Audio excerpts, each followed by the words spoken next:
This is TheGTruth, and I'm going to start off the show like always, or the podcast like always, by saying what type of band or music that I've been listening to for this past week. And that would be Fountains of Wayne, especially their album Welcome Interstate Managers. And I've been listening to, 6 songs within the album that I really like.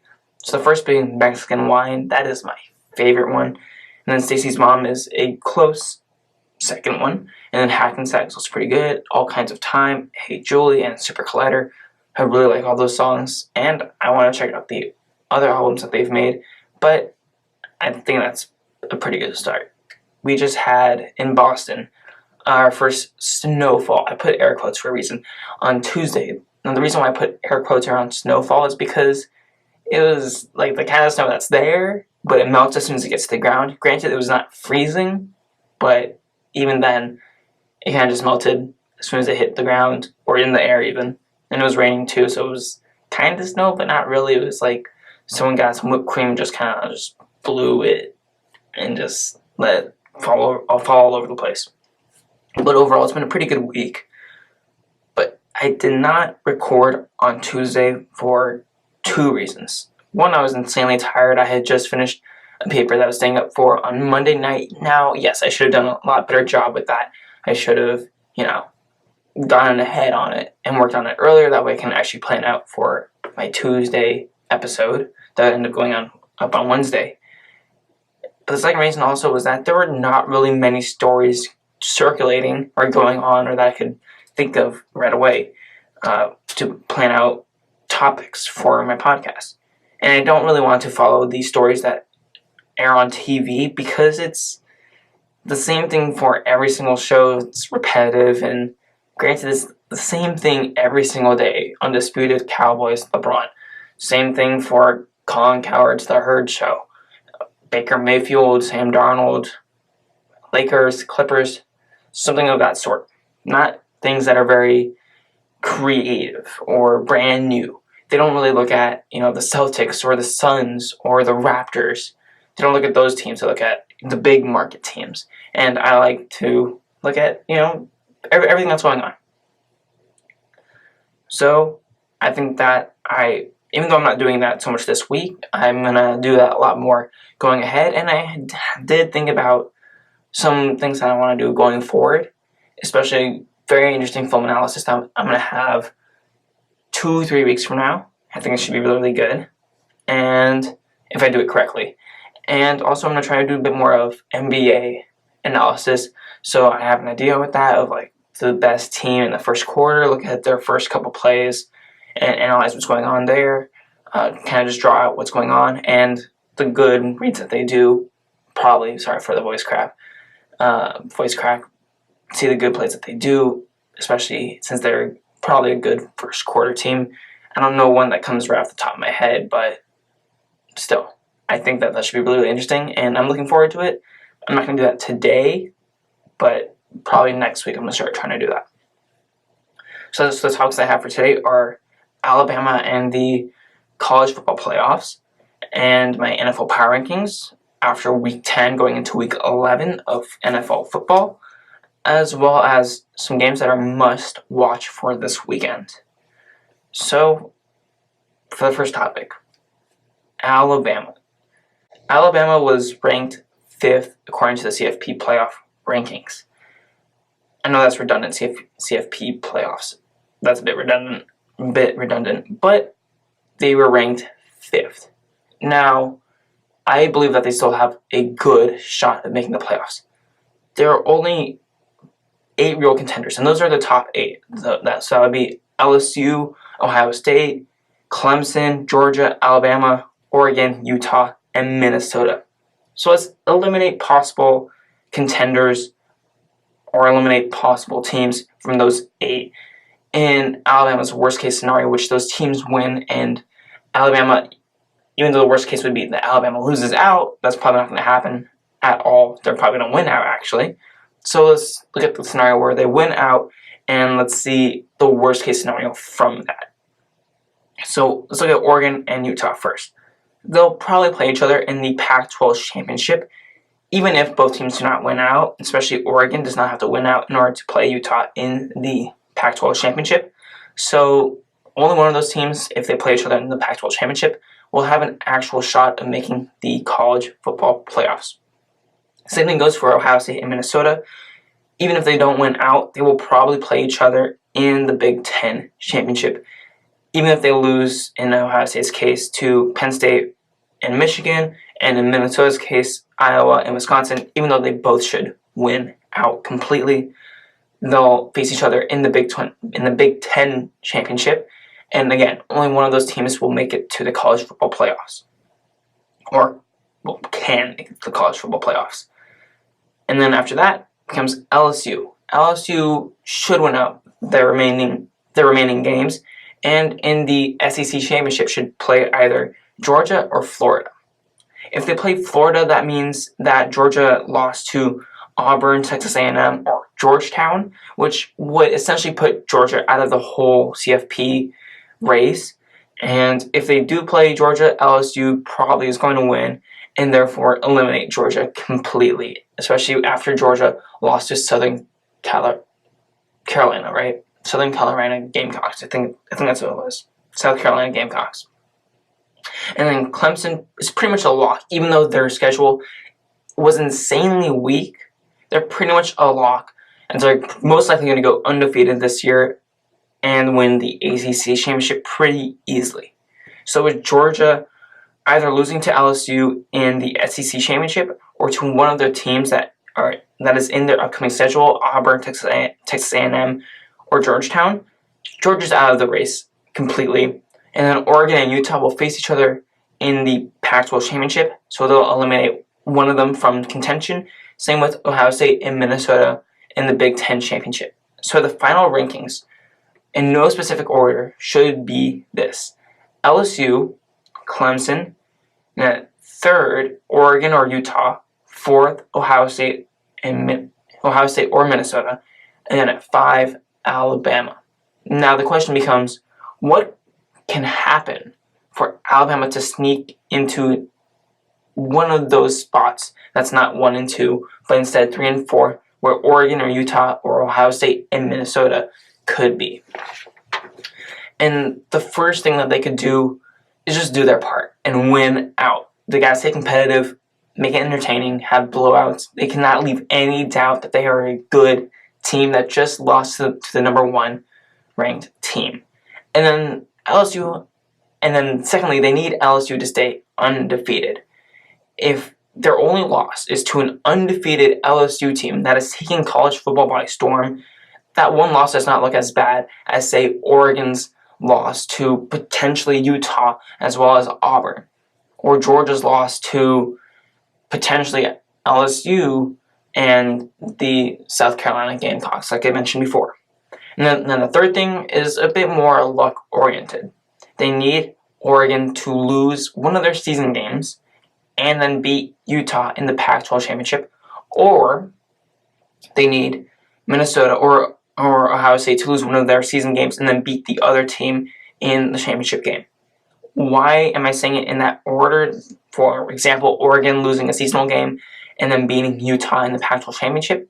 Well, suppose that Oregon somehow loses to Arizona State, not Ohio State, Arizona State University or Arizona. They'll drop from where they're ranked at number 6 right now to number 15 or something around that rank.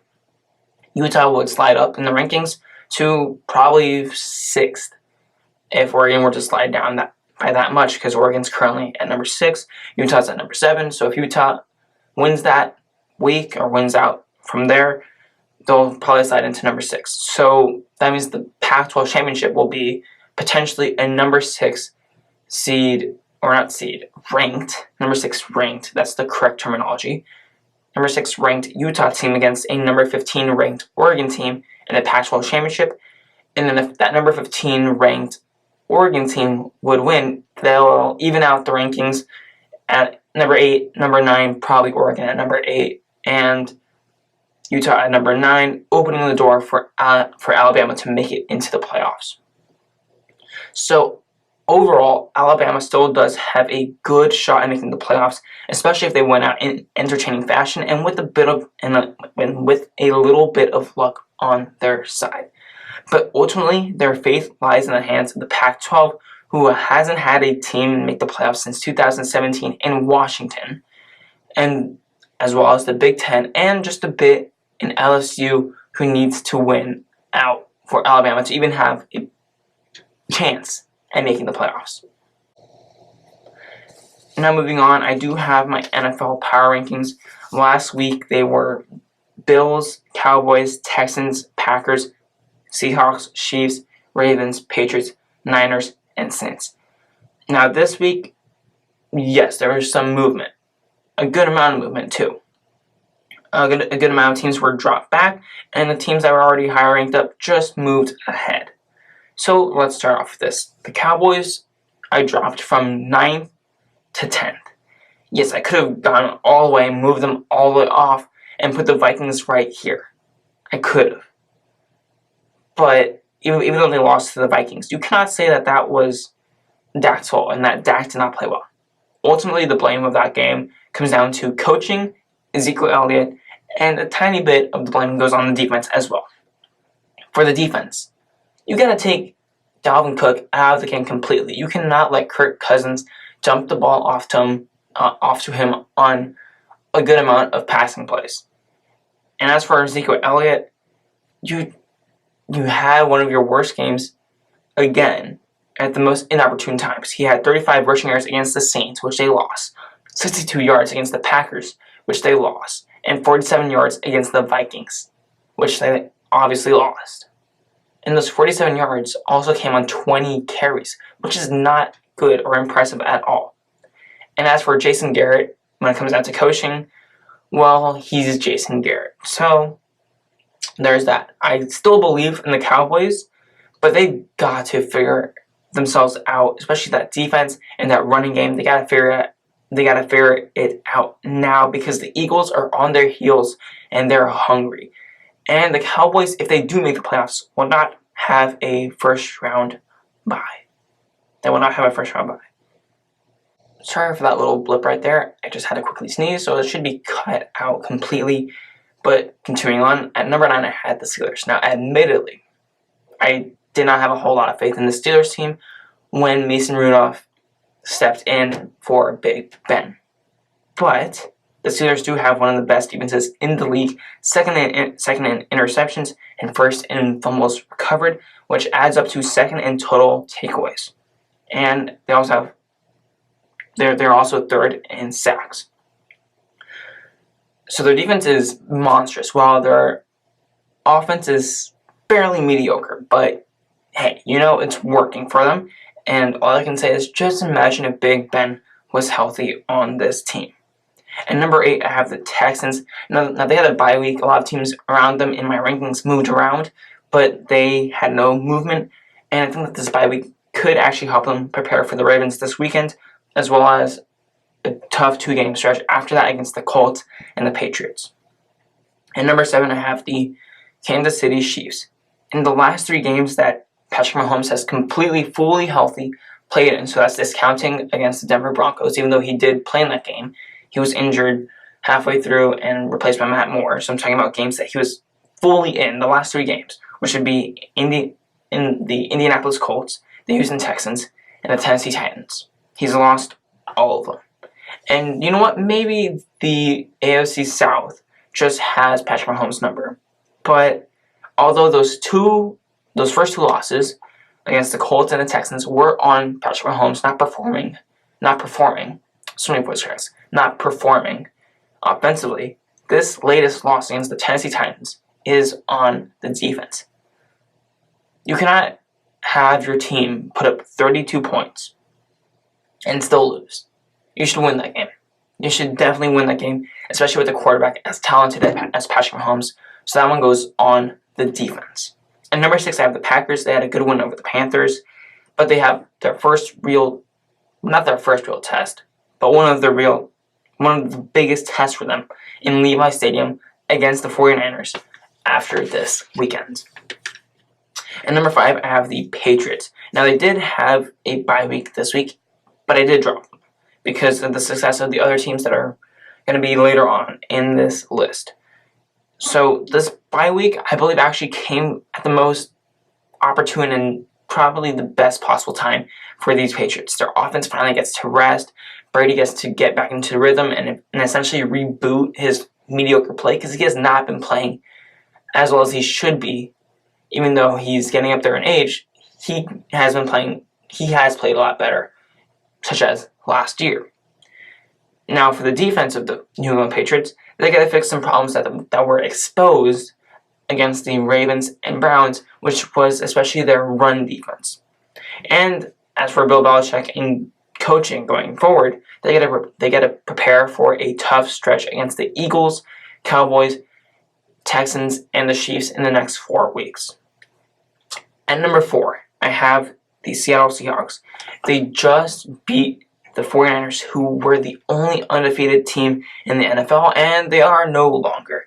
And again, despite a bad interception in overtime, and thanks to a missed kick by Robbie Gould's replacement for the 49ers, Russell Wilson once again puts himself at the top of the MVP list. And at number 3, I have the New Orleans Saints. They just got their second loss against the once 1-7 Falcons, who are now 2-7. And just like their first loss against the Rams, where they lost 27-9, they only put up 9 points against the Atlanta Falcons and allowed 26 points, which is just 1 point shy compared to their loss against the LA Rams.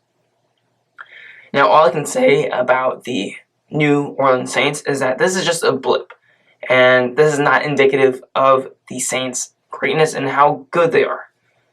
And they can prove that in these upcoming weeks against the 49ers, as well as their division rivals. Now, for the top 2 teams. At number 2, I have the Ravens, and at number 1, I have the 49ers. I was thinking about putting the Ravens at number 1, but I want to see them win one more time, and I want to see the 49ers just struggle just a bit more, or even lose the game just one more time. The Ravens just came off beating the 0-9 now Bengals, I want to say, with a rookie Ryan Finley there who was thrown into the fire, and the Niners on the other hand had opportunities. Even though they lost against the Seahawks, they had opportunities to win despite not having George Kittle, who's essential to their offense, as well as Emmanuel Sanders. So I just want to see the Ravens win one more time, and the best time to do so would be this weekend against the Texans, and the 49ers just struggle a bit more. But ultimately, these 2 teams' positions can be swapped or altered in any way that you like, because this is actually a good debate of who should be number 1 between these 2 teams, but we really won't know who should be at number 1 until December 1st when these 2 teams play against each other. So to just summarize what I got for my top 10 teams in the NFL after Week 10 heading into Week 11, at number 10 I have the Cowboys. At number 9 I have the Steelers, 8 Texans, 7 Chiefs, 6 Packers, 5 Patriots, 4 Seahawks, 3 Saints, 2 Ravens, 1 49ers. So moving on, now I got my must-watch games for this weekend. Now, let me see how I can put this. I live in Boston, so televised games here may be different from the games where you live. For me, the televised games are going to be Dallas at Detroit, Houston at Baltimore, New England at Philadelphia, and then Sunday Night Football and Monday Night Football on NBC and ESPN, respectively. So, it got me thinking, and I started looking up the different games for this weekend. So it got me thinking, what are the must-watch games, high-stake, entertaining games this weekend? And the little twist on it is games that are not necessarily televised or broadcasted. So games that you may be able to get locally, but games that may just be worth watching on a non-NFL affiliated website, if you get my drift. So let's start with Dallas and Detroit. This game really is only worth watching if Matt Stafford is playing. Otherwise, I'm staying away from this game, and you should too. Next, I have the Jaguars and Colts. Again, stay away from this game unless you are really, really invested and interested in the Nick Foles storyline, since this would be the first look at Nick Foles since he got injured against the Kansas City Chiefs. The third game, Bills and Dolphins. Yeah, just stay away from this game entirely. Maybe look at the highlights, but yeah, don't subject your eyes to that mess. Next, I have the Broncos and Vikings. And this one is a bit weird. Initially, I would say, no, don't watch this game. It's not going to be entertaining at all.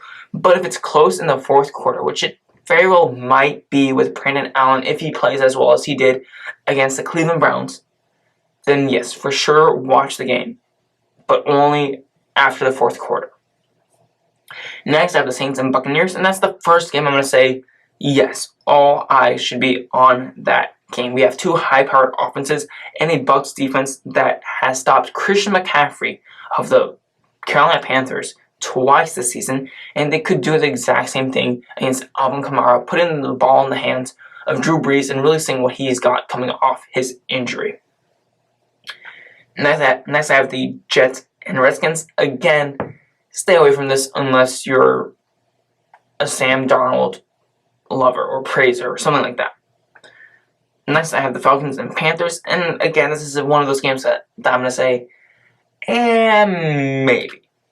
If it's close at halftime, then yeah, sure, go ahead and watch this game. It can be entertaining at halftime, but aside from that, stay away from it.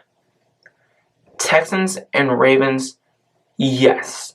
You have, what else can I say about this? They have Lamar Jackson and Deshaun Watson facing off against each other, two electrifying, energetic quarterbacks. You gotta watch this game. It's gonna be great. Next, I have the Cardinals and the 49ers. Initially, I thought that this game could be really good, just like their first matchup earlier this season. But then we saw how that turned out. It just looked really bad, and Kyler just was harassed the whole game. So it could be a good game, but no, it won't be. Next, I have the Bengals and Raiders, and no, don't watch this game.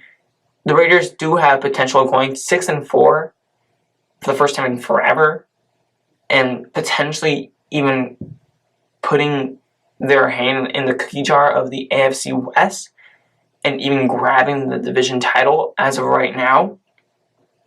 But again, these are the Bengals that they're playing against, and no one should subject themselves to watching the Bengals. Next, I have the Patriots and Eagles. Again, yes.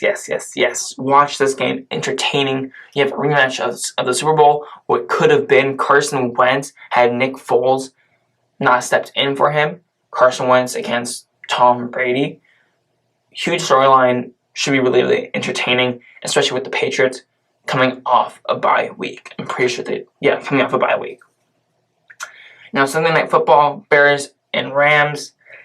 There's a lot of implications for this game, especially dealing with the future. Jared Goff, Sean McVay. Are the Rams just a one-trick pony?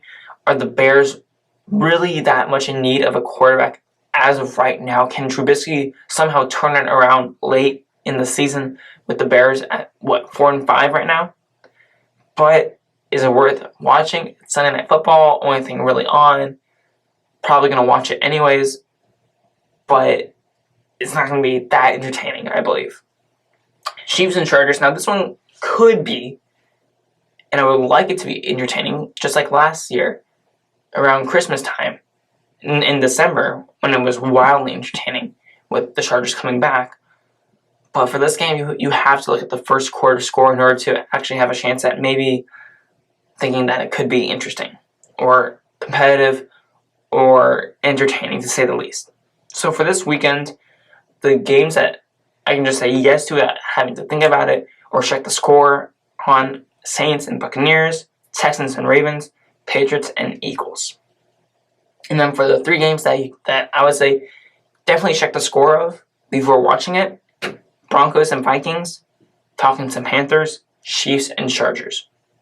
And then the Dallas game against Detroit is in its own category, which you should only watch if Stafford is healthy. And all the other games, such as the Buffalo Bills against the Dolphins, yeah, stay away from those games because they're going to be wildly boring offensively. And really, like, you should only watch that game at the very, very end if Miami is winning, to see them going on a 3-game winning streak, which would be insane to see. So that'll do it for this episode of the TheGTruth. Be sure to give feedback on this episode. I would really, really enjoy it. I know I had several voice cracks. I have no idea why. My nose is stuffed and I just had my sneeze. So hopefully it didn't really ruin the tempo of it. I know that I've been speaking really, really fast, and I should probably slow that down a bit more, make my words a bit more clear. But that's something that I'm going to work on in future episodes, not necessarily this episode. So be sure to just give a comment. Comment, feedback, that's all I want. So thank you for listening, and peace out.